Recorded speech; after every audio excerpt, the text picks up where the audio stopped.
किताब दे दूंगे पानी आता कल का बढ़िया कल लगाया तेरा कहा करो पानी भी क्या चल सो सवाल 13वां चल रहा था पहला उसको कुछ बच्चों ने कर लिया होगा हमारी डॉली बहन ने कर दिया कुछ ने नहीं किया होगा तो उसको पूरा कर दे रहा हूँ मैंने लास्ट कहाँ छोड़ा था मुझे उस लाइन को बताओ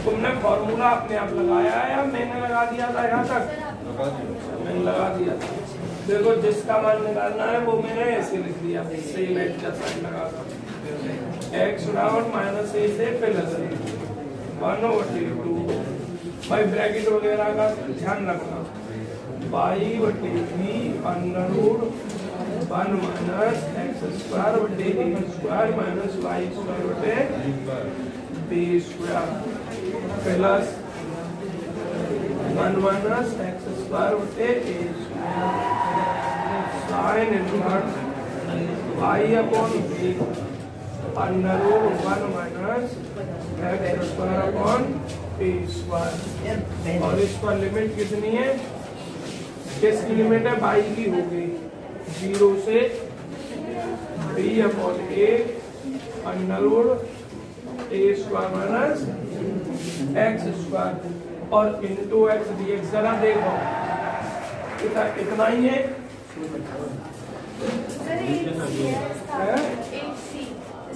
स्टार्ट सी तो नई साल कर रही गाने आज केमिस्ट्री किस पे पढ़ती हो तुम अच्छा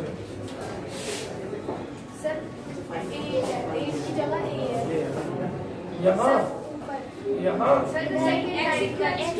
अच्छा यहाँ चलो पहले इसको सरल कर ले रहा हूँ मैं उसके बाद लिमिट लगाऊंगा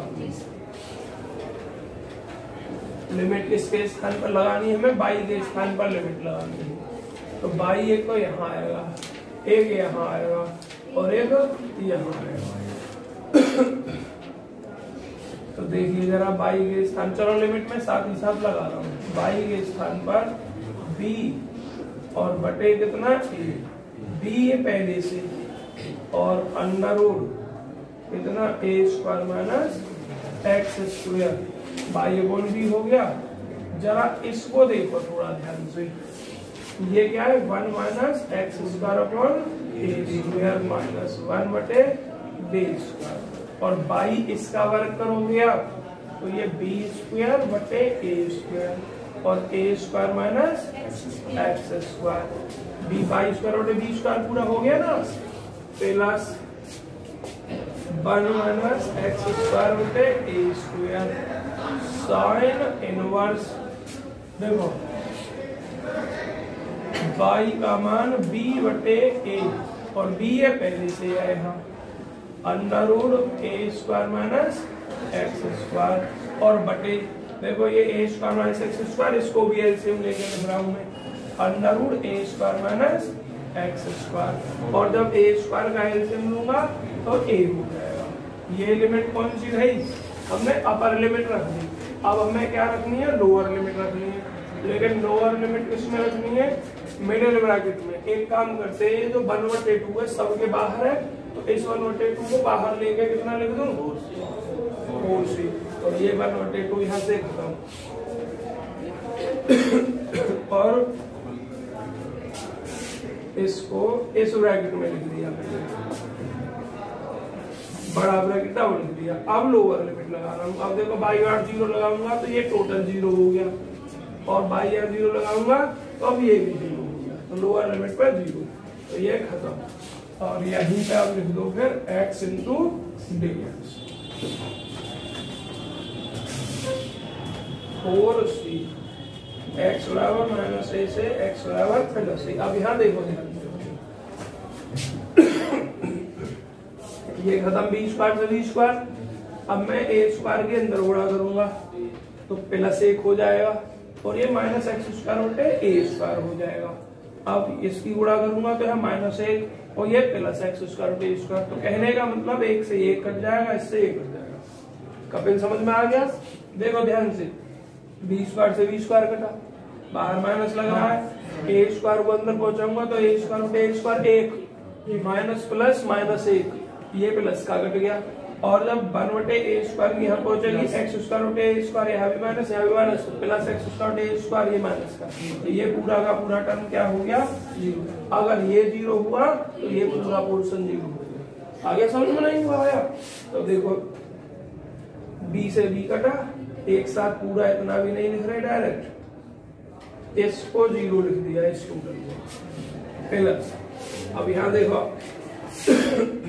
इससे ये खत्म, बी से ये भी खत्म, ए से ये खत्म, तो 1 माइनस एक्स स्क्वायर बटे ए स्क्वायर और sine inverse 1 x into d x c minus से प्लस ये पूरा 0, एक साइन पाई बटे 2 का मान, साइन से साइन इनवर्स कैंसिल, पाई बटे 2, तो 1 माइनस एक्स स्क्वायर बटे ए स्क्वायर इंटू कितना पाई बटे 2 और ये क्या लग रहा है एक्स और इंटू डी एक्स। अब पाई बटे 2 को बाहर ले आओ आप, पाई बटे 2 को बाहर लेके आएंगे, 2 दूनी 4, तो 2 पाई इंटू सी एक्स और अब माइनस ए से प्लस ए, क्या हो गया ये एक्स सेकंड एक्स और माइनस एक्स 3 बटे ए स्क्वायर। जरा दिमाग लगाओ बच्चों और बताओ ये बचा हुआ फंक्शन इवन है या ऑड है? श्याम, ये पूरा फंक्शन इवन है या ऑड है? ऑड है। क्यों? क्योंकि देखो यहाँ एक्स पर आप माइनस एक्स रखेंगे तो माइनस एक्स, यहाँ रखेंगे और माइनस आ जाएगी और माइनस माइनस प्लस और माइनस से कॉमन लोगे तो यही तो बचेगा। कपिल के कम समझ में आ रहा है, कपिल एक्स के स्थान पर माइनस एक्स रखा, यहाँ फिर एक्स के स्थान पर माइनस एक्स रखा। अब देखो माइनस एक्स की घात 3 माइनस एक्स की घात 3 ही आएगा और माइनस पहले से प्लस एक्स की घात 3 बटे ए स्क्वायर, माइनस ले लो कॉमन तो माइनस एक्स प्लस का और ये माइनस का। बताओ यही को होगी ना, इसी पे तो आगे माइनस आ गया। और जब एफ एक्स में एक्स और माइनस एक्स रखें, एफ माइनस एक्स और आ कितना जाए माइनस एफ एक्स, तो वो ऑड फंक्शन, ठीक है। तो ये ऑड फलन है और जब ये ऑड फलन है तो माइनस ए से प्लस ए के लिए समाकलन कितना 0। कल बता दिया था मैंने 2 पाई सी गुणा 0, रीजन लिखोगे जो भी एक्स एफ एक्स बराबर एक्स माइनस एक्स की घात 3 बटे 3 ए स्क्वायर इज ऑड फंक्शन, ठीक। और जब ऑड फंक्शन एफ एक्स होता है तो माइनस ए से प्लस ए एफ एक्स का जो मान होता है वो 0 हो गया। तो यही आपको सिद्ध करना था, तो क्या लिख दोगे हेंस अतः, जिसका मान कह रहा है वो बैनिश हो जाएगा उसको लिखोगे हेंस अतः। किसको बैनिश करवा रहा है ये? हेंस अतः surface integral s x square i cap plus y square j cap plus z square a cap into n vector d s vanish, क्या हो जाएगा बैनिश हो जाएगा। आगे की बात नमस्ते प्रियंका, नमस्ते। आगे की बात अपने आप लिख देना किसके लिए बैनिश हो जाएगा, फोटो की जल्दी से। यहाँ के बाद निशान लगा दे रहा हूँ ये लाइन और किसका मान निकाल रहे हो वो सेम एज का साइन लगा दिया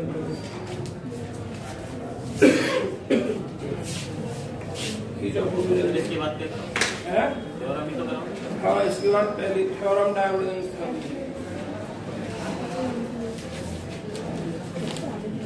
ये तो सर फिजिक्स में है क्या फिजिक्स में पढ़ ली तुमने? नहीं मैं बता रहा हूँ। अच्छा फिजिक्स में स्टोक्स भी होगी। हाँ ये तीनों तो फिजिक्स में हो गया ये वाला पोर्शन, नहीं हुआ सवाल भी होंगे फिर तो ये वाले फिजिक्स में। ये आए भाई समझ में अपने आप। ये कोई तो जो कल चल रहा था, अच्छा समझा। देखो ये लाइन तो कल मैंने लिख दी थी, ठीक है। अब यहाँ के बाद हमने कुछ नहीं किया प्रियंका, बस देखने में बड़ा लग रहा है और कठिन लग रहा है। हमने अपर लिमिट लिखी है बाई के स्थान, जहाँ जहाँ बाई है वहाँ बाई ये मान रखिए। देखो बी बटे ये भी पहले से ये under root 1 minus x square 1 बटे बी स्क्वायर और ये बाई स्क्वायर इसका वर्ग करके लिख दिया है प्लस ये जो कि दो साइन इनवर्स बाई का मान लिख दिया है, ठीक है। अब जो लोअर आता बीच में माइनस और फिर इसमें बाई स्थान पर लोअर 0, तो यहाँ जब बाई 0 रखेंगे तो ये टोटल 0 हो जाएगा। यहाँ 0 रखेंगे तो ये टोटल 0, साइन इनवर्स 0 का मान 0। तो लोअर लिमिट जब हमने बाई 0 रखी उसका मान 0 हो गया, इसलिए मैंने वो 0 लिखा देंगे। क्या लिख दिया? Direct x into D. अब इसको सरल किया, बी से बी कट गया, इतना बचा। और देखो बी स्क्वायर से बी स्क्वायर कटा, 1 बटे ए स्क्वायर, 1 बटे ए स्क्वायर के अंदर उड़ा करोगे तो ए स्क्वायर से ए स्क्वायर कट के 1 और माइनस एक्स स्क्वायर बटे ए स्क्वायर, और ये भी तो 1 माइनस एक्स स्क्वायर बटे ए स्क्वायर, ये प्लस का है और ये माइनस का है, कट के क्या बन गया? यहाँ देखो नमस्ते है, बी से बी कटा, ए से ये कटा, इससे ये कट गया, क्या बचा? 1 बच गया। तो ये साइन इनवर्स 1 लिख दिया मैंने, और ये सामने एक्स इनटू डी एक्स। अब 0 के इसमें बड़ा हो गई है 0, 1 पाई बटे 2 साइन इनवर्स 1 की वैल्यू पाई बटे 2 होती है एक्स डी 3। अब हमने क्या किया? पाई बटे 2 बाहर लिख दिया, एक्स के अंदर मल्टीप्लाई कर दी, और ये फंक्शन कैसा है? ऑड है ना। और जब ऑड है और लिमिट माइनस ए से प्लस ए हो तो उसका इंटीग्रेट क्या होता है? 0। अगली लाइन में 0 लिख दिया, 0 के इसमें बड़ा करके 0 लिख दिया, और फिर वो बात लिख ली जो हमसे सिद्ध करवा रहा था कि सिद्ध कीजिए ये बैलेंस हो जाएगा। जो भी यही बताया बस। अब देखो, हाँ ले लो। बैलेंस का मतलब समाप्त होना, खत्म होना है ना, एलिमिनेट होना। जब उसकी वैल्यू 0 हो जाएगी तभी तो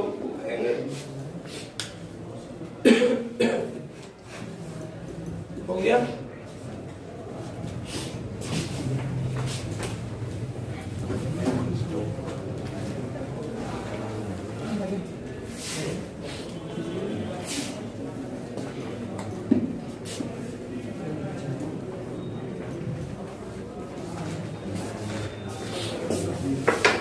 अब बच्चों इसके सवाल हो गए सभी। अब आप इस थ्योरम को समझेंगे, और बच्चों पहले इस थ्योरम को देख लो, काफी बड़ी थ्योरम है, और ये इतनी बड़ी थ्योरम जब है जबकि केवल एक पार्ट को लेकर सॉल्व किया गया है, सिमिलरली करके एफ वेक्टर को जनरल में माना गया है F1 आई गया प्लस F2 जे गया प्लस F3 जे गया, तो केवल F3 को लेकर सॉल्व किया गया है, F1 और F2 को सॉल्व नहीं किया गया है, सिमिलरली करके लिखा गया। तो बहुत बड़ी थ्योरम है, अगर बहुत ज्यादा बारीकी के साथ घुसेंगे तो ये थ्योरम नहीं निपट पाएगी। इसलिए जो मेन टॉपिक है थ्योरम के, जिससे आपको नंबर मिल जाए पूरे, उतना देखें, ठीक है, बहुत गहराई के साथ नहीं देखें।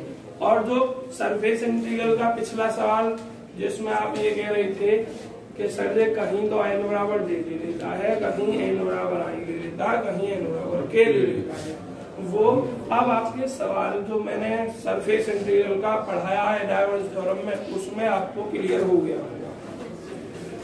3 डायमेंशन का सवाल है, अगर उसमें x का मान कांस्टेंट दे रखा है तो n वेक्टर बराबर i लेना है, तो वहां भी वही कंडीशन है। अगर उस सवाल में लिमिट के लिए x बराबर कांस्टेंट दे दिया है तो n बराबर i लिया गया होगा, ठीक।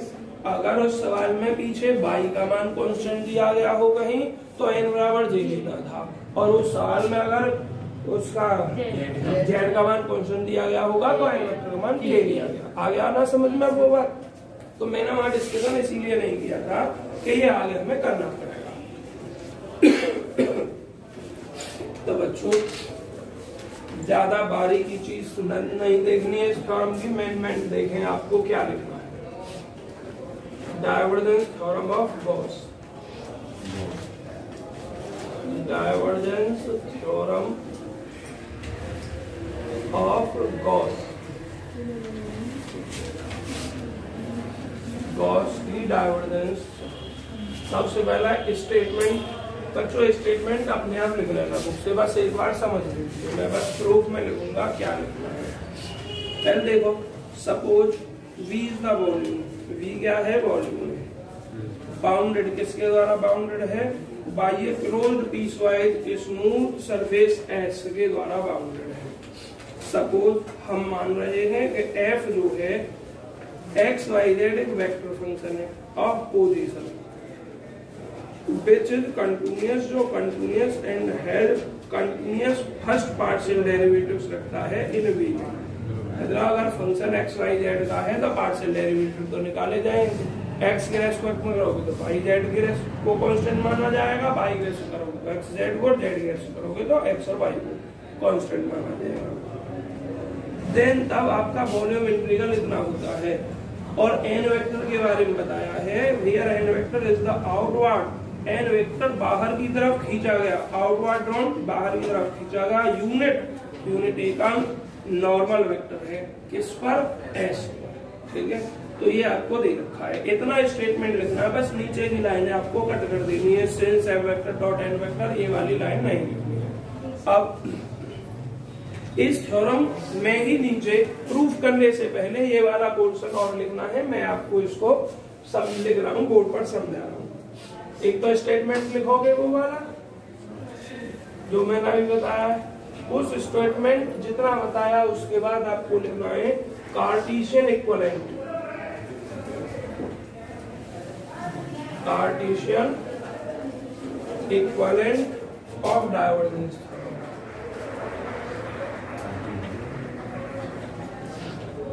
मतलब डाइवर्जेंस थ्योरम को कार्टेशियन फॉर्म में मतलब डाइवर्जेंस थ्योरम ऊपर लिख दिया है ds और dv के रूप में, वॉल्यूम सरफेस इंटीग्रल के रूप में। अगर अलग अलग लिखते हैं तो डाइवर्जेंस थ्योरम, तो बच्चों लेट फिर f वेक्टर को माना जाएगा f1i cap plus f2j cap plus f3 k cap. Then तब डाइवर्जेंस f वेक्टर आपका क्या हो जाएगा बच्चों? I del over del x, j cap del over del y plus k cap del over del z। f1 i cap plus f2 j cap plus f3 k cap. ये क्या हो जाएगा? Del over del x f1 del over del x f2 del over del z f3। ठीक, तो अब if alpha beta gamma are the angles which outward, जो आपसे ऊपर कहा था ना उसमें थ्योरम में एन वेक्टर के बारे में, n vector is the outward, n vector बाहर की तरफ, आउटवर्ड बाहर की तरफ ड्रॉन जाएगा, यूनिट नॉर्मल वेक्टर है किस पर? S पर। तो देखिए ध्यान से, ये समझ में आएगा कि जो मैं लाइन लिख रहा हूँ थोड़ी देर बाद। इफ यदि अल्फा बीटा गामा, जब चित्र समझाऊंगा और लिखना जरूरी है, alpha beta gamma are the angles, क्या है आपके एंगल्स विच आउटवर्ड ड्रॉन,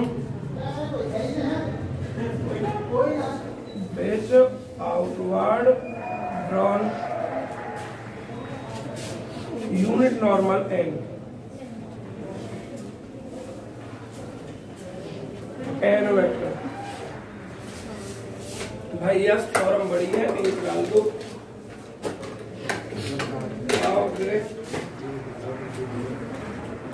और एक में डल जाए तो उसे दे जाना और इसे ले जाना। Unit normal vector n makes with positive direction, तीन अक्ष हो गए एक्स वाई जेड, तीनों अक्षों की पॉजिटिव डायरेक्शन से जो एन वेक्टर एंगल बनाएगा उनको अल्फा बीटा गामा बताया गया है। ठीक है, बाहर की तरफ जो वेक्टर खींचा गया है यूनिट वेक्टर एन, वो तीनों अक्षों की पॉजिटिव डायरेक्शन से जो एंगल बनाया है उसको क्या कह रहा है, alpha beta gamma. Positive directions of x y z axis. Then तब एक्स अक्ष के डायरेक्शन में एक्स अक्ष के साथ एन वेक्टर अल्फा कोण बना रहा तो उसकी डीसीएस कॉस अल्फा आपने इंटर में पढ़ी थी। बाई एक्स के रेस्पेक्ट में अगर एंगल बीटा है तो डीसीएस कॉस बीटा।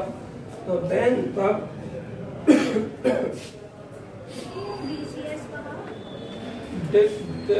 देखो कुछ जाना पढ़ी तुमने डायरेक्शन से वो डीसीएस शॉर्ट में, और एक होता है डीआरएस दिखाने पास डायरेक्शन रेशोस। ठीक है, देन तब कॉस अल्फा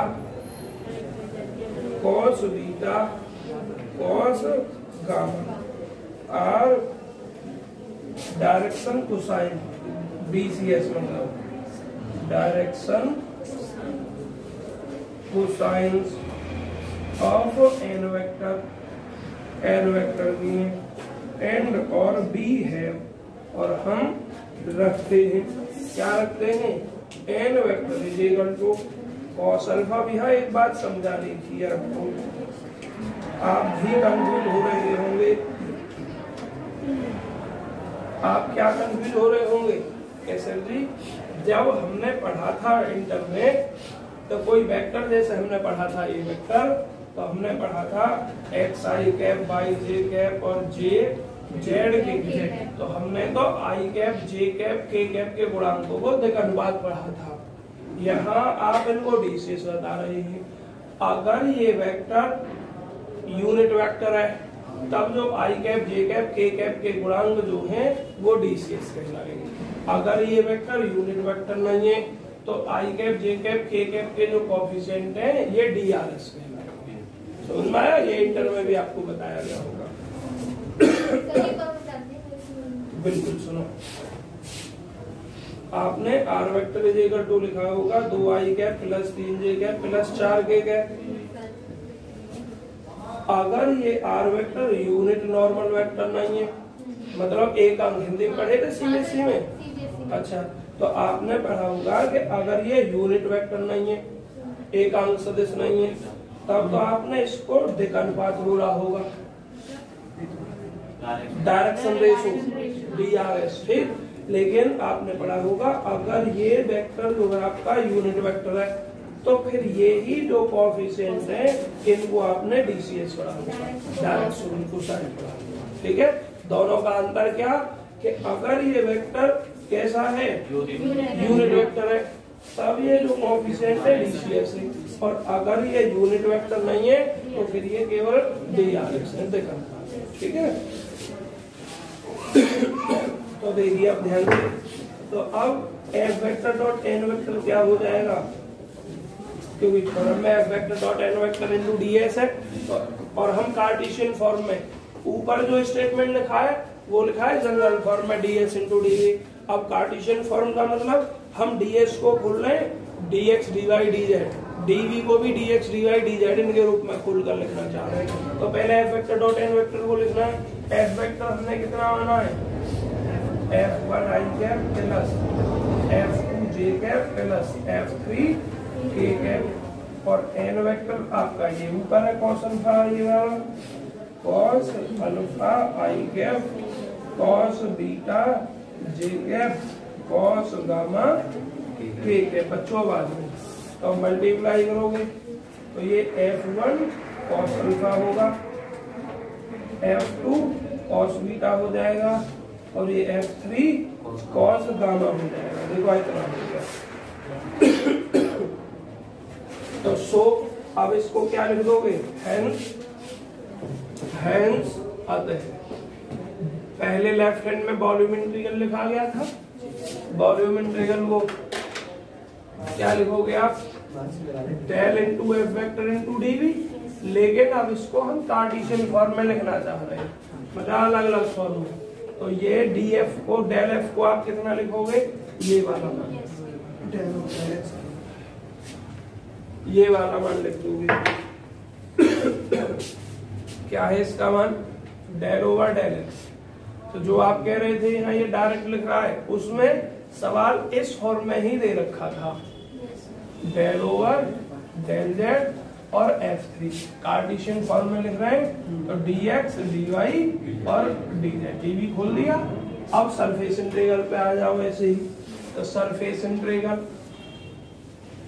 क्या था, f vector dot n vector into ds, उसके लिए ये लिख जाएगा f वेक्टर n इनटू ये वाला मान लिख जाएगा और ds।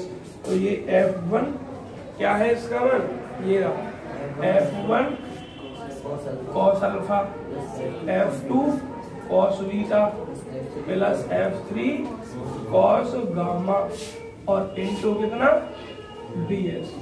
इसका माइक में आवाज कर रही है और इसको आप अलग अलग लिख बराबर करके। तो देखिए सरफेस इंटीग्रल अलग अलग खोलेंगे तो ये जब ds को इसके साथ भी आ जाएगा तो ये f1 किसका था, अलग अलग खोल रहे हैं। तो f1 था x का कंपोनेंट है, तो यहाँ x का कंपोनेंट था तो x का टर्म नहीं लिया जाएगा, dy dz आ जाएगा। तो इसके बाद में डिवाइड में है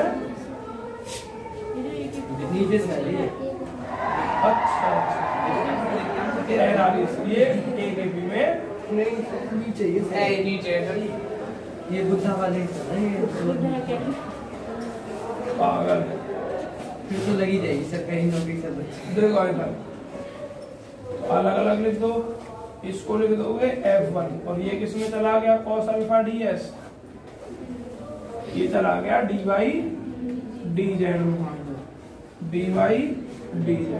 ऐसे ही प्लस अगला टर्म लिख दोगे f2 करके। अब इसमें ये y के लिए तो इसमें dy वाला टर्म आएगा, हाँ इसके साथ cos भी चला जाएगा। जब आगे प्रूफ करेंगे तब आपको पता चलेगा। हाँ एक मिनट, हो सकता है कहीं मिस्टेक कर गया हूँ यहाँ, हाँ ये मैं गलती से x यहाँ y आया और तो सही लिख दिया, यहाँ भी x लिख दिया। चलो आवाज नहीं अब यहाँ f2 dx dz हो जाएगा और यहाँ f3 और ये क्या हो जाएगा, dz नहीं आएगा dx dy। आप इतना लिख दोगे। ये जो रिजल्ट है ये कार्टेशियन फॉर्म में है, ठीक, और वो वाला अपना जनरल फॉर्म में। तो इसके बाद अब आप प्रूफ करना शुरू करेंगे। देखो कितने टर्म है, एक f1 के लिए, एक f2 के लिए और एक f3 के लिए। सिर्फ एक के लिए किया गया है f3 के लिए बुक में, जब इतना बड़ा बैठा है, बाकी को सिमिलरली करके लिखा हुआ है। तो हम भी एक के लिए ही करेंगे f3 के लिए ही, ठीक है, और बाकी को सिमिलरली करके लिखेंगे। पहले बताओ इतना समझ में आया या नहीं? अब हम इसको मिटाकर प्रूफ करना शुरू करेंगे, ठीक है। सबसे पहले चित्र उठाएंगे और उसके बाद काम करेंगे। फोटो खींच लो पहले इसका। बहन एक प्रूफ आ जाता है कभी कभी, संभावना जो रहती है ग्रीन की रहती है, क्योंकि वो ना तो ज्यादा बड़ा है ना ज्यादा छोटा है। उससे हटते हैं तो ये गॉस डाइवर्जेंस आता है। स्टोक्स थ्योरम कभी एक आध बार आई होगी, एक बार लिखा हुआ है, एक आध बार आई है, तो इसलिए स्टोक्स ज्यादा इम्पोर्टेंट नहीं है, उसका प्रूफ नहीं करेंगे, उसके केवल सवाल करेंगे। कर दो मेरा इसको।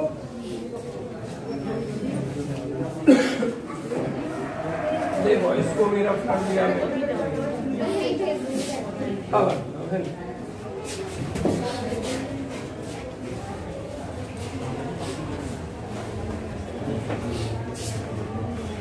देखिए सबसे पहले आप चित्र बनाए इसका, उसके बाद थ्योरी लिखेंगे।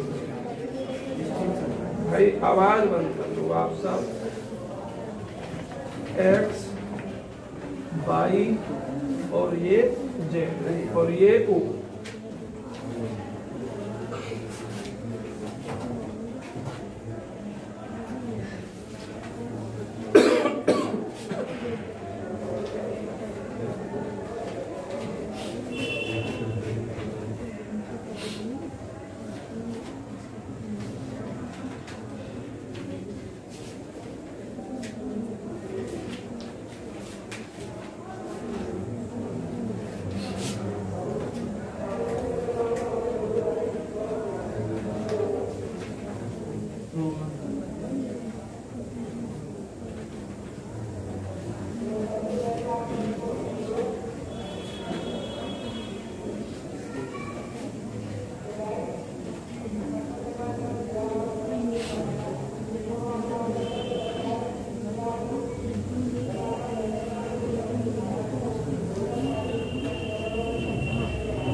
चलिए इसको अब पहले थ्योरी लिखें। पूरी थ्योरी आपको ये नहीं लिखनी जितनी दी रखी है इसमें। आपको क्या लिखना है? ये चित्र बनाए गए थे शायद भैया चित्र में सब चीज जो है मैं यहाँ बनाने जा रहा हूँ, समझाने जा रहा हूँ। ठीक है, 3 डायमेंशनल चित्र है, ये एक्स वाई प्लेन में आपका प्रोजेक्शन है, इसका सब कुछ मैं यहाँ समझाने जा रहा हूँ। बिना इस चित्र के डायरेक्ट थ्योरी नहीं समझ सकते और खाली थ्योरी से चित्र नहीं समझ सकते हो, तो अब यहाँ समझाना पड़ेगा आपको चित्र। देखो क्या लिखोगे, और जैसे उसमें किया था आपने, बाकी थ्योरी नहीं लिखी थी, इसमें भी जो जरूरी थ्योरी है बस उसी को लिखो। If r is the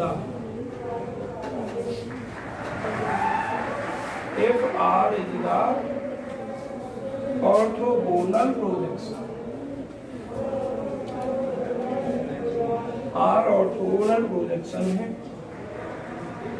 S का, ये पूरा पोर्शन एस है जिसको 3 पार्टों में तोड़ा, S1 S2 और S3। If r is the orthogonal projection of s on, video चालू कर दी थी मैंने। ठीक, देखो if r is the orthogonal projection of s का ऑन एक्स वाई प्लेन, आवाज नहीं भाई, देन का V can be represented, आवाज ना करो बच्चों, आज तो ये पढ़ना नहीं। मैं इस थ्योरम को पूरी करवा दूं, इसी में खूब टाइम लग जाएगा, 1 घंटे में खत्म ना हो रही है theorem. V can be represented, और बीच में आप छुड़वा नहीं सकते, मुझे पता है इस थ्योरम को। Represented in the form, in the form कौन सा? F x y is less than equal to z और z is less than equal to g x y. Where जहां एक्स को वाई, बच्चों सब कुछ समझाऊंगा, चिंता मत करो। वेरीज इन आर, एक्स को वाई आर में वेरीज करती है। ऑब्वियसली पहले जितनी जरूरी थ्योरी है उसको लिख दे रहा हूँ। ऑब्वियसली स्पष्ट है, z is equal to g x comma y represent करता है द अपर पोर्शन, ऊपर के पोर्शन को, upper portion S1 of S के को, और Z is equal to f x y represent करता है the lower portion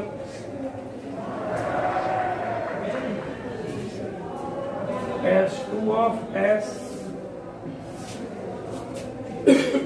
and there may be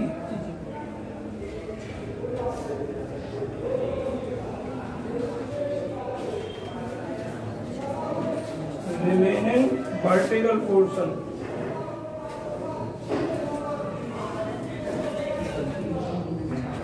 पता है इसकी बहुत सारी चीजों को समझाने में हम असहज क्यों होते हैं, क्योंकि ये होती है 3D में और हमारे पास जिस पर हम समझाते वो होता है 2D में।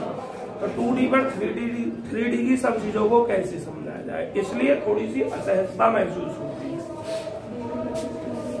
There may be remaining vertical portion S3 of S, S3 of S। आपको इतनी ही थ्योरी से काम चलाना है, इससे ज्यादा थ्योरी आपको नहीं मिलेगी। इसके बाद न्यूमेरिकल क्वेश्चन। अब पहले इसके बारे में समझो, चित्र के बारे में समझो। क्या देखिए, r is the orthogonal projection, orthogonal कहते हैं लंबवत परास, इसको कहते हैं ऑर्थोगोनल, ऑर्थोगोनल लंबवत प्रोजेक्शन कहते हैं परास। अब लंबवत को आप कहोगे सर जी नॉर्मल वे कहते हैं, बिल्कुल सही बात है। फिर यहाँ ऑर्थोगोनल जो स्ट्रेट लाइन के परपेंडिकुलर होता है उसको नॉर्मल कहते हैं, जो कर्व के परपेंडिकुलर होता है उसको हम ऑर्थोगोनल कहते हैं। तो यहाँ ये स्ट्रेट लाइन नहीं है पोर्शन, समझ में आ गया? तो R is the orthogonal projection of S। R जो है ऑर्थोगोनल प्रोजेक्शन है, ये वाला ऑर्थोगोनल प्रोजेक्शन लंबवत परास है।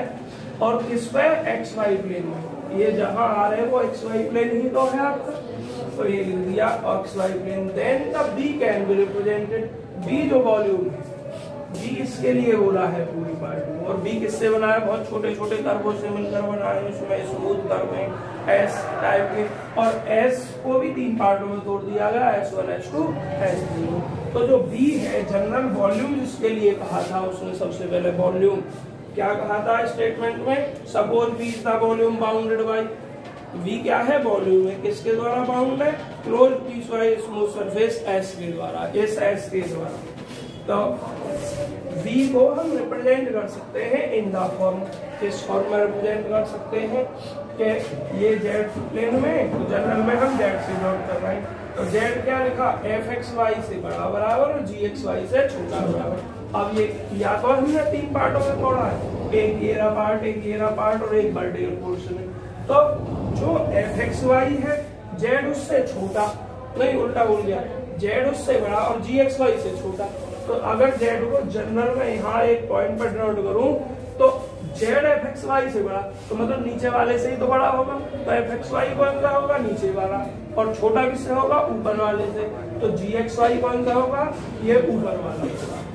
मैंने यहाँ गलत लिख दिया क्या? S1 S2 S3 सही तो लिखा है, सही है। तो अगर Z को मैं जनरल में ड्रॉ करूँ तो ऊपर वाले से छोटा और नीचे वाले से बड़ा। भैया मैनेज कर लो, ऐसे ही है। हमें पता होते तो हम भी छुट्टी कर देते, ऐसी स्थिति पता होती तो। देखो आप आवाज लेकिन लास्ट में पढ़ लो जितना पढ़ा जाए, उसके बाद 15 मिनट मेरी भी बात को सुन ले जाना, पढ़ाने से अलग बात करते। तो ये बात समझ में आ गई ये वाली line?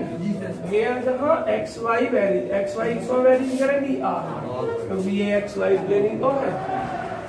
Obviously Z equal to gxy represent the upper portion।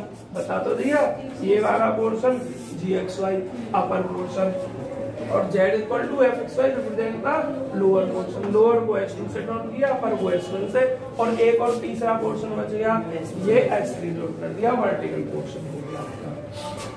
And there में बी रिमेनिंग, अच्छा ये बता दिया आपको S3 ऑफ S।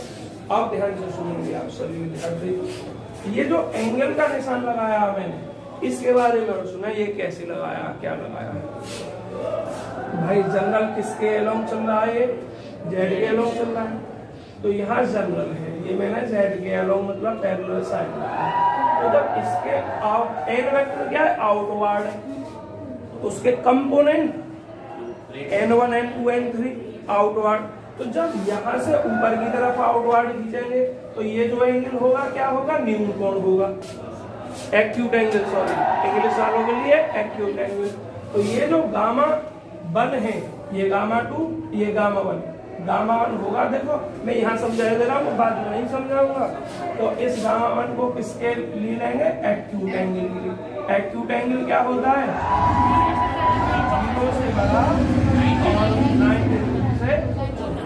अब जब इसको नीचे S2 की तरफ आउटवर्ड लेंगे तो ये कितना हो जाएगा आपका? दिखाई दे रहा है 90 से बड़ा हो जाएगा, क्योंकि ऐसे तो ये तो ऊपर की साइड में चला गया, ऊपर से नीचे यही चीज नीचे को आएगी ऐसे ऐसे, तो अब ये ऐसे घूम जाएगा, तो ये 90 से बड़ा हो जाएगा।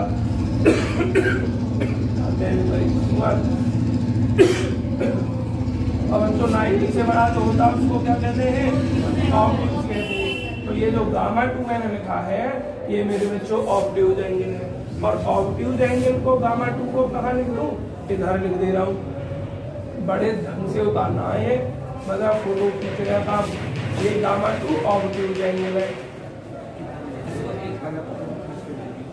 Obtuse angle. और ऑब्ट्यूज जो एंगल होता है 90 से बड़ा होता है और 180 से छोटा। और ये इस पोर्शन को उसमें क्या बताया? Vertically portion. तो यहाँ जो गामा 3 होगा वो क्या हो जाएगा? 90 डिग्री क्या हो जाएगा?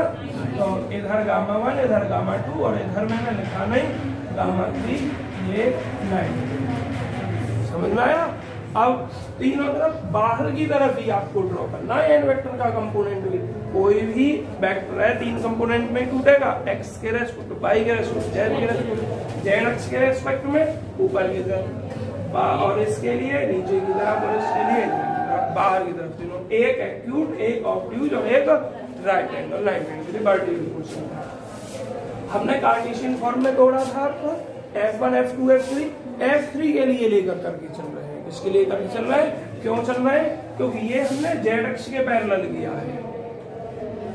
किसके पैरेलल किया है? जेड अक्ष के पैरेलल किया है, इसलिए F3 के लिए कर रहे हैं। अब F1 और F2 के एलोंग आप डायरेक्ट लिखेंगे, क्योंकि F3 से ही आपका मन भर जाएगा।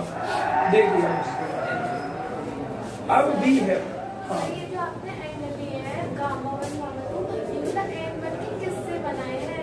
एन वेक्टर में 3 कंपोनेंट होते हैं, कोई भी वेक्टर हो उसमें 3 कंपोनेंट, एक एक्स अक्ष के एलोंग होता है, एक वाई अक्ष के एलोंग होता है, एक जेड अक्ष के एलोंग होता है। ठीक है, तो एक तो आप इसके एलोंग करेंगे जेड अक्ष के एलोंग, और एन वेक्टर को क्या बता आउटवर्ड खींचा गया यूनिट नॉट बना, तो बाहर की तरफ भी खींचोगे हर पोर्शन में। तो जब एक यहाँ जनरल पॉइंट है ये समझो, तो जेड अक्ष के पैरेलल ऊपर की तरफ लिया हमने, तो जब यहाँ से ऊपर की तरफ कंपोनेंट करेंगे तो ये जेड के अलोंग होगा आपका कंपोनेंट, और जेड के अलोंग ये कंपोनेंट जो है आप देख रहे हो एक्यूट एंगल बैठ रहा है।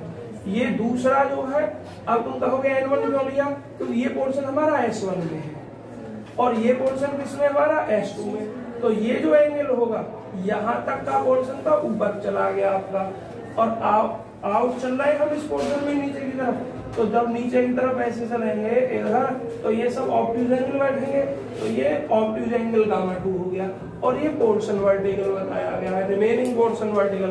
तो जब इससे बाहर की तरफ खींचा तो ये क्या हो गया 90 डिग्री, ऐसे एंगल। ठीक है, gamma 1 gamma 2 gamma 3, gamma 1 F2, gamma 2 obtuse, और गामा 3 90 डिग्री का एंगल। अब आप लिखोगे B है, D है। अब हम रखते हैं बच्चों V डेल F3 बटे डेल Z इंटू कितना D। आवाज नहीं भाई, इसके लिए हम काम कर रहे हैं थर्ड के लिए। तो आपको ध्यान है कि ये डेल F3 बटे डेल Z और dV को क्या लिख दोगे? dx dy d। हमारे पास लिमिट सिर्फ Z की है। यस, मुझसे पूछ लो भाई, क्या पूछ रहे हो? हमारे पास जो लिमिट किसकी है, और किसी की लिमिट तो नहीं है, क्योंकि हम जेड के रेस्पेक्ट में ही खोल कर रहे हैं इसको। तो जब हम रामवीर इसको लिखेंगे तो 2 के लिए तो R लिख देंगे बस, खाली एक्स और वाई के लिए, और जेड के को हम खोल देंगे। जेड लोअर कहाँ है, F अपर क्या है 0, F X Y। हाँ, जो नॉर्मल की जो डायरेक्शन होगी वो तो एक्स वाई जेड के परपेंडिकुलर होनी चाहिए। किसकी? Normal vector. हाँ परपेंडिकुलर। हाँ बिल्कुल। सर ये हमें कैसे एंगल बनाना है? अरे यहाँ आप उस चीज पर मत जाइए डायरेक्ट, आप ये देखो जेड अक्ष के अलोंग कर रहे हैं हम, बस जेड अक्ष के लिए देखो। जब इससे हम पोर्शन हमारा ये S1 है, तो इससे आउटवर्ड चलेंगे, ऊपर की तरफ चलेंगे, तो ये तो पूरा परपेंडिकुलर निकल जाएगा सीधा। तो इससे जब ऊपर को जाएंगे तो ये सब दिखाओगे तो किसी एक लाइन ही खींच गया, तो ये सब एंगल एक्यूटी तो बनेगा, इसलिए इसको एक्यूटी लिख दिया मैंने। अब जब इससे मैं नीचे की तरफ जाऊंगा, एक तो इसकी तरफ हो गया, इस पर जाना नहीं मुझे क्योंकि परपेंडिकुलर इधर पोर्शन बोला। इससे जब मैं नीचे की तरफ जाऊंगा तो ये एंगल ऑब्ट्यूज जाएगा, ऐसे लिया है बस, और कैसे लिया है तुमने? क्या हो गया चित्र का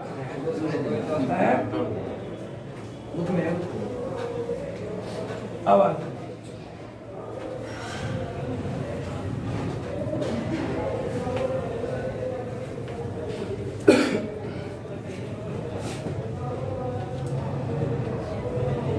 ये गामा 1, ये गामा। तो जेड अपर कितना है G X, Y, और ये डेल F3 बटे डेल Z इंटू dz, और इसको लिख दोगे dx dy। अच्छा सॉरी, ये बहन मेरी गलती शुरू से ये छूट रही ना है। R। अब देखो, अब आ गई F3 का Z के रेस्पेक्ट में आप इंटीग्रेट कर रहे हो तो F3 रह जाएगा आपका, और F3 पे लगी हुई है लिमिट, और F3 किसका फंक्शन है? XYZ का फंक्शन है। तो यहाँ लिख दोगे F3 इसका फंक्शन XYZ का फंक्शन, लिमिट लगा दोगे fxy और ऊपर gxy, और ये क्या है? dx dy।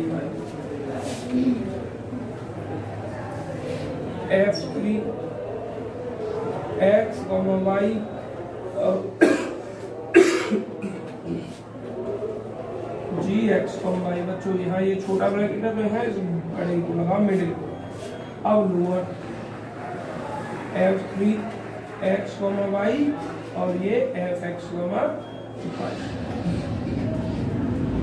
यहाँ बड़ा लगा, और ये क्या है? dx dy, और ये मान किसका है? ये इसका।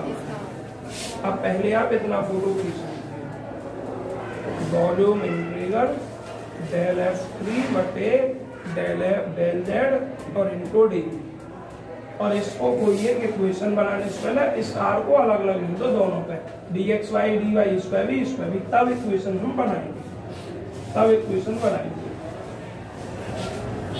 डेल f3 बटे डेल z dv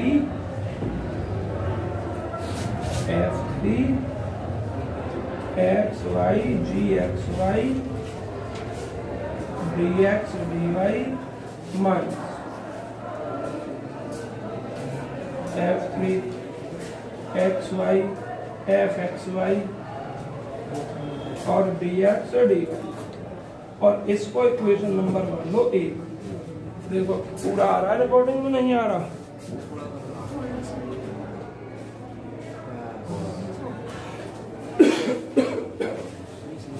बच्चों फोटो खींचिए।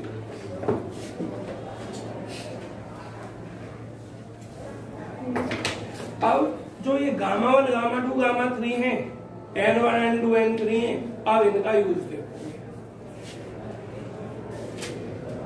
कि F3 F1 F2 इन तीनों को ही क्या S को कितने पार्ट में बांटा है? 3, S1 के लिए, S2 के लिए, S3 के लिए। अब तीनों के रूप में F3 को तोड़ोगे केवल F3। तो अब देखिए ना, फॉर द वर्टिकल पोर्शन पहले S3 के लिए लिया है, मैं अब इस सब को रफ कर दूं।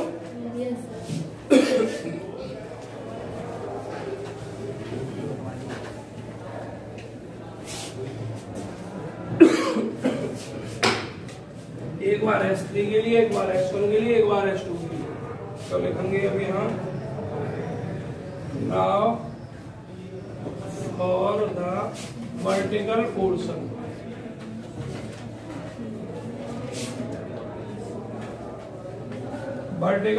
S3 के लिए, और S3 इसका S का द नॉर्मल का कौन सा कंपोनेंट लिया गया है इधर? N3, the normal N3 makes कौन सा एंगल बना रहा है बच्चों? ये N3 इसके साथ में 90 degree makes a right angle gamma. क्या बताया इसको? राइट एंगल गामा, और किसके साथ? राइट एंगल विद के। तो बच्चों के क्यों लिया गया है जरा आप बताओगे? क्योंकि आप F3 के रेस्पेक्ट में काम करो, इसके रेस्पेक्ट में काम करो। हाँ पहले मुझे बात समझना, कौन सा वाला पोर्शन? S3। अच्छा देखो बहन, ये आपको S3 भी लेना है, आपको S1 भी लेना है, आपको S2, तीनों लेने हैं एक एक करके। तो पहले मैंने S3 ले लिया, ठीक है, 3 एलिमेंट। तो N3 क्यों लिया है यहाँ? सुनना, क्योंकि S3 के लिए कर रहा हूँ। और यहाँ K कैप क्यों लिया है? क्योंकि जनरल में हम F3 के लिए कैलकुलेट करते हैं, ठीक। S1 में भी, S2 में भी, S3 में भी, तीनों में भी यहाँ K कैप भी आपका लेगा। तो देखिए अब क्या लिखोगे? देयरफॉर, इसलिए सरफेस इंटीग्रल किसके लिए, F3 के लिए। F कौन सा कंपोनेंट कर रहे हैं F वेक्टर का, F3 वेक्टर कर रहे हैं। और n वेक्टर के स्थान पर क्या लेना है हमें, k कैप लेना है। सरफेस इंटीग्रल के फॉर्मूला में F वेक्टर इनटू n होता है ना। अब S का कौन सा पार्ट लिया, S3 में। F कौन सा ले रहे हैं, F3 ले रहे हैं। और n वेक्टर k कैप ले रहे हैं। क्यों ले रहे हैं, क्योंकि हम पोर्शन F3 लेकर चल रहे हैं। और इनटू अब ये आएगा आपका एंगल में n3 ले रहे हैं और ds3। अब बच्चों इक्वल टू 0। अब 0 क्यों लिया गया, क्योंकि एंगल जो हमारा कितना है 90 डिग्री। कितना एंगल है, 90 डिग्री। जब दो वेक्टर के बीच में एंगल 90 डिग्री है तो फॉर्मूला cos 90 डिग्री की वैल्यू cos गामा 90 डिग्री, उसकी वैल्यू 0 हो जाएगी। तो ये टोटल आपका क्या हो जाएगा, 0 हो जाएगा। अब अगले पे आइए। अब S1 S2 कोई सा लिख दो पहले पोर्शन, और डिटेल में डायरेक्ट कैसे आ गया ये 0, अगले पार्ट में और समझ जाओगे। क्योंकि इसमें तो 0 है, उसमें 0 नहीं है, तो उसमें डिटेल और करनी पड़ेगी आपको। तो लिखो नाउ अब for the upper portion, for the upper portion, और अपर पोर्शन कौन सा है, S1 है। किसका है, S का है। द नॉर्मल, n वेक्टर का नॉर्मल क्या, n1 हो जाएगा इसमें। n1 किस पर, 2s1 पे। एंगल क्या बना रहा है, an acute angle makes an acute angle, an acute angle gamma 1 किसके साथ, विद k कैप के साथ। Therefore, इसलिए अब देखना ध्यान से, आपके पास दो vector k vector into n1 vector, वो तो हमने डायरेक्ट है 0 लिख दिया था। अब हमारे पास नब्बेंस नहीं है, अब हमारे पास एंगल कितना है, गामा 1 एंगल है।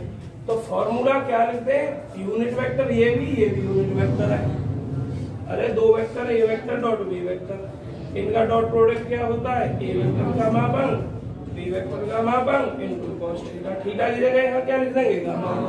यूनिट वेक्टर ये भी है, और ये ds के लिए कर रहा है तो dx dy वो लिखेंगे आगे। फिलहाल इसी की बात चलेगी। तो अब बच्चों इसका मान है, इसका मान है cos गामा 1। गामा 1 जो है एक्यूट एंगल है, और एक्यूट एंगल का मतलब एंगल 0 से बड़ा 90 डिग्री से छोटा। 0 से बड़ा 90 डिग्री से छोटे के लिए जो साइन होगा cos की वैल्यू का वो पॉजिटिव होगा। यहाँ में मानना ही लेना है कि इसका मान 1/2 या 1/√3 या क्या लेना है। क्यों नहीं लेना है, क्योंकि जनरल में हमें एग्जैक्ट एंगल थोड़ी ले रहे हैं हम, कि 30 अंश पर ले रहे हैं या 45 पर ले रहे हैं। तो सिर्फ हमें यह साइन से मतलब है, किससे मतलब है, साइन से। और जब ऑब्ट्यूज जाएगा तो 90 से बड़ा और 180 से छोटे के लिए cos का साइन माइनस, तो वह नेगेटिव साइन लेगी। बस इतना आपको काम करना है। तो देखो क्या लिखोगे हम, देयरफॉर इसलिए k vector into n1 vector, और ये किसके लिए काम कर रहे हैं बच्चों, S1 के लिए काम कर रहे हैं। तो यहाँ लिख दोगे ds1। तो अब आपका ये क्या हो जाएगा, इसके भी ये भी यूनिट, तो एक इंटू एक cos एंगल कितना बताया, गामा 1, और ये ds1 जो आपका चल रहा है। और बच्चों cos गामा 1 अभी मैंने क्या बताया, सिर्फ साइन से मतलब उसमें, तो पॉजिटिव साइन, और ds1 को खोल दो अपना साइन। क्या लिख दोगे ds1 में, आपको पता है कितना हो जाएगा, dx into dx into dy। अब ये मान आपको अपना फॉर्मूला रखना है।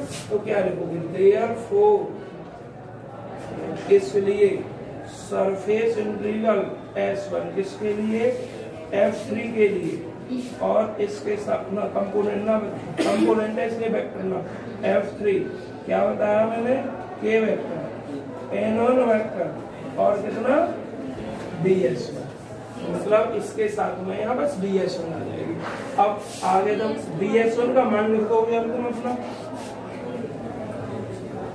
ds1 के लिए मान लिखोगे, तो ds1 के लिए मान लिखोगे तो यहाँ इसको r लिखोगे, और ये F3 हो जाएगा। F3 function x y z का है ना, तो लिख दोगे F3 x, y, और अब z के स्थान पर कौन से पोर्शन के लिए चल रहे हो? S1 के लिए, और S1 के पोर्शन को हमने G से डॉट किया था, तो z के स्थान पर यहाँ क्या लिख दोगे? Gxy, और यहाँ आपका क्या हो जाएगा? dx dy। जैसा ये काम किया, अब ऐसे ही काम लोअर पोर्शन के लिए करना है। इसको इक्वेशन बना दो 2, ये इक्वेशन 1 हो गई, ये इक्वेशन 2 हो गई। देखो F3 का पूरा जो फंक्शन है, ये कंपोनेंट ही तो लिख दिया है, और ये F वेक्टर किसका फंक्शन था? x y z, तो इसके कंपोनेंट भी तो x y z के फंक्शन हो सकते हैं। तो F3 x y z का जब कंपोनेंट है, तो z का वास्तव में हमने क्या लिया है? अपर पोर्शन में z को gxy बताया है, z की वैल्यू, ठीक है। अब लोअर पोर्शन करेंगे, तो लोअर पोर्शन में z की S1 की जो वैल्यू है, इसमें S2 की वो fxy है, तो उसमें fxy है। तो ये क्वेश्चन नंबर 2। अब जैसे जैसे आपने S2 के लिए किया, ठीक ऐसे ऐसे ही आप S2 के लिए करोगे। देखो इसी में चेंज कर रहा हूँ मैं। पहले एक काम करो, ये तो हमें रफ नहीं करना क्योंकि इसकी जरूरत पड़ेगी, इतना ही फोटो खींचो पहले। इक्वेशन 1 की भी जरूरत पड़ेगी, 2 की भी जरूरत पड़ेगी। अरे नहीं, एक तो ये वाली इक्वेशन है बच्चों, 2, एक ये रही, 2 ये रही, और इसको 3 लिखोगे। फोटो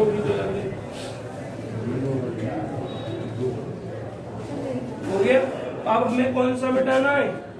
देखो ये इक्वेशन भी नहीं मिटानी, ये भी नहीं मिटानी, बस बीच वाले का पोर्शन S1 के स्थान पर क्या करना है? Now for the upper portion S2 of S, normal angle vector 2 S1 के स्थान पर S2 makes an angle F2 के स्थान पर व्याख्या कर चुका हूँ इस बात की।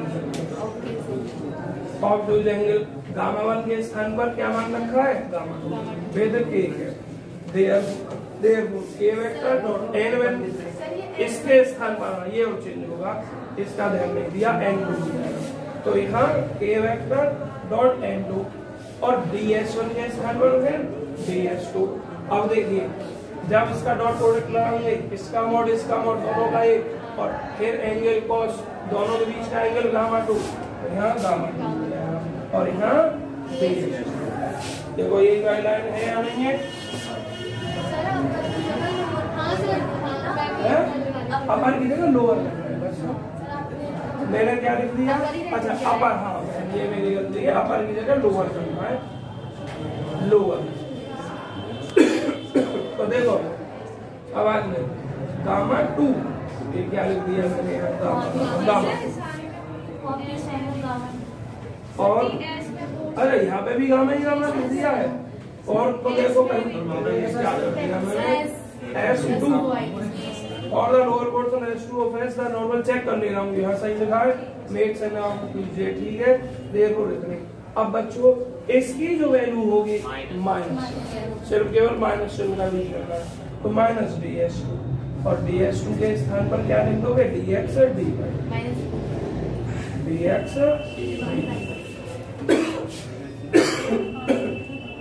therefore यहाँ S1 के स्थान पर कितना?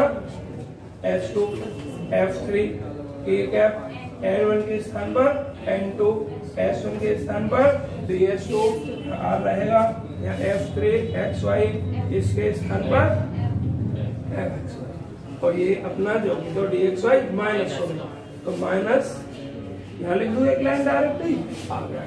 तो ये जो अब इक्वेशन बन गई 4 बन गई, तो हमें तो इसकी भी तो जरूरत थी, चलो आपकी बुक से लिख लेंगे, है ना। तो अब यहाँ से जो तीसरी इक्वेशन थी वो खत्म हो गई इसमें, समझ में आई? तो एक काम कर रहा हूँ, इसको तो लिख दे रहा हूँ 4 में, 4 बन गई, और जो इसकी जगह पर इक्वेशन थी उसको इसके नीचे लिख दीजिएगा, ठीक है। इसके स्थान पर इक्वेशन क्या थी भाई? वीडियो से समझ में आएगा ये सवाल, वीडियो से ना फोटो समझ में नहीं आएगा, वीडियो देखनी पड़ेगी। क्या था यहाँ?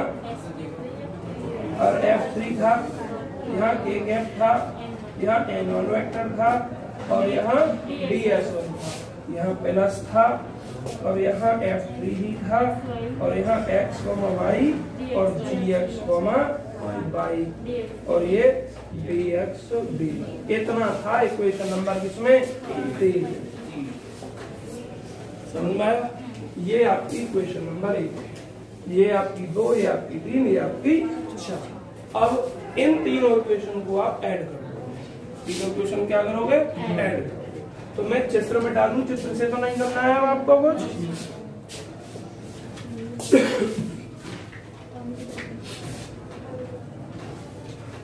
देखो,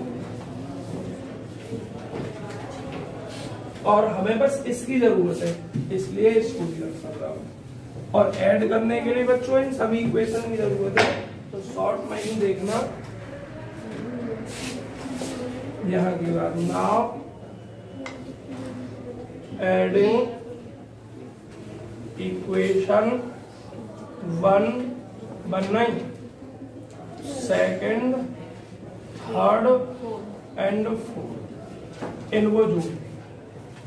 तो बच्चों ये वाला पोर्शन पहले S1 वाला पोर्शन लिख रहा हूं, है ना। S1 का ये surface integral S1 F3 k cap N1 vector ds1 plus S2 वाला लेफ्ट लेफ्ट जोड़ रहा हूं अभी। ये कौन सा जोड़ा मैंने? S1 वाला। अब S2 वाला, ये वाला S2 F3 k cap N2 vector ds2 plus अब ये वाला S3 F3 इंटू के कैप और इंटू N3 और इंटू ds। ठीक है। अब इसके जो राइट हैंड में मान है उनको जोड़ो। तो सबसे पहले इसका मान ये रहा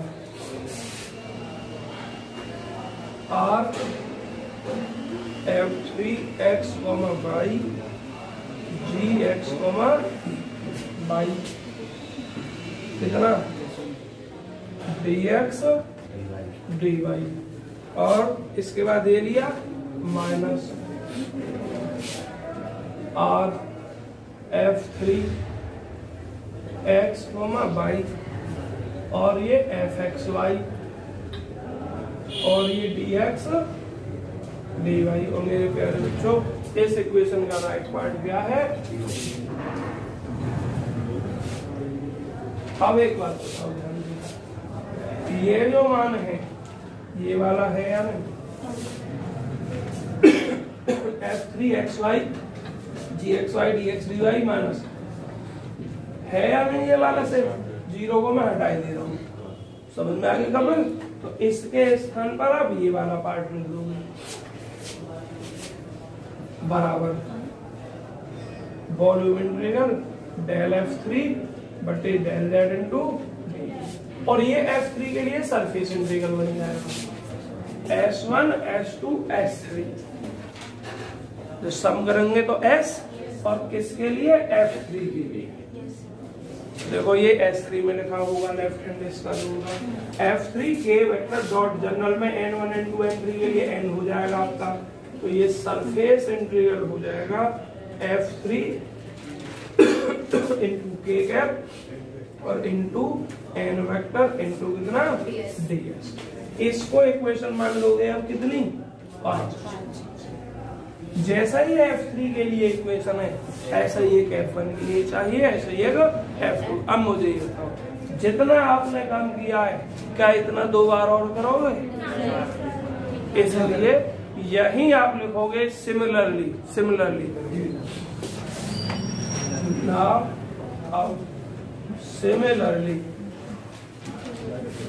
इसी प्रकार जैसे अब तक काम किया है सरफेस इंटीग्रल F3 के स्थान पर F2 और के कैप के स्थान पर क्या हो जाएगा? F3 के स्थान पर F2 sorry J cap N vector अपना रहेगा ही ds। यहाँ वॉल्यूम इंटीग्रल F3 के स्थान पर डेल F2 बटे और डेल Z के स्थान पर डेल Y dV। इसको equation and surface integral F2 के स्थान पर F1 I cap n vector ds volume integral del F1 बटे del X into dV। Equation number 7। अब इन इक्वेशन को आप ऐड करो, समझ में आया? Now adding. अब बच्चों आज फोटो खींचने देगा हम चले, फोटो तो मिक्स है गए, ये लाइन यहाँ पे लिख रही पिछले फोटो में, अब फिर भी कोई खींच रहा हो समझ जाए तो खींचे हो। तुम तो समझ सकते हो जो यहाँ बैठे, जो यहाँ नहीं बैठे वो फोटो से नहीं समझ सकते। हाँ डाल देंगे। श्रेया माधुरी आ गई, गई नहीं आ गई, मैसेज आ रहा है उनका।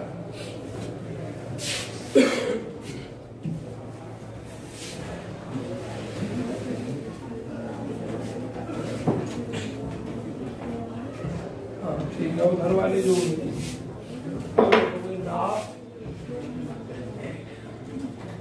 एडिंग अब जोड़ेंगे इसको इक्वेशन 5th 6th एंड 7 इनको जोड़ेंगे। तो सरफेस इंटीग्रल पहले F1 वाला लिख दे रहा हूँ, F1 I cap n vector ds surface F2 j cap n vector ds। अब ये लिख दे रहा हूँ F3 into k cap into n vector into ds। तीनों कंपोनेंट इन्हें लिख दे रहा हूँ।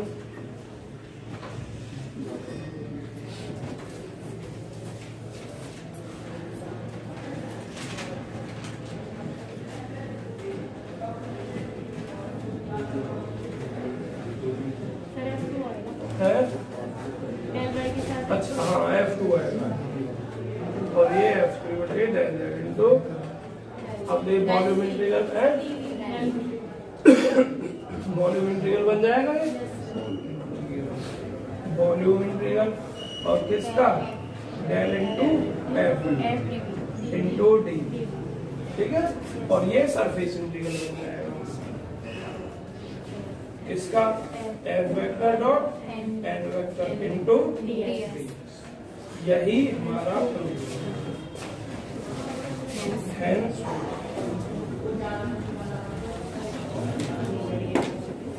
देखो, अगर मैं इस थ्योरम को पहले ही पढ़ाता सवाल कराने से तो आपके समझ में 0% भी नहीं, इसलिए मैंने आपको लास्ट में समझाया।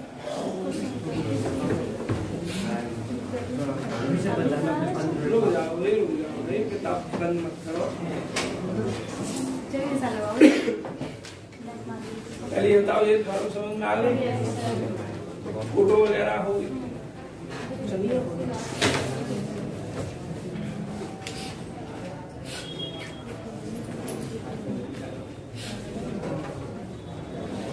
अब पहले तो मैं एक बात पूछना चाह रहा हूँ, जो विद्यार्थी आज 1 घंटा पढ़ने के लिए कह रहे हैं वो क्यों कह रहे हैं, उसका रीजन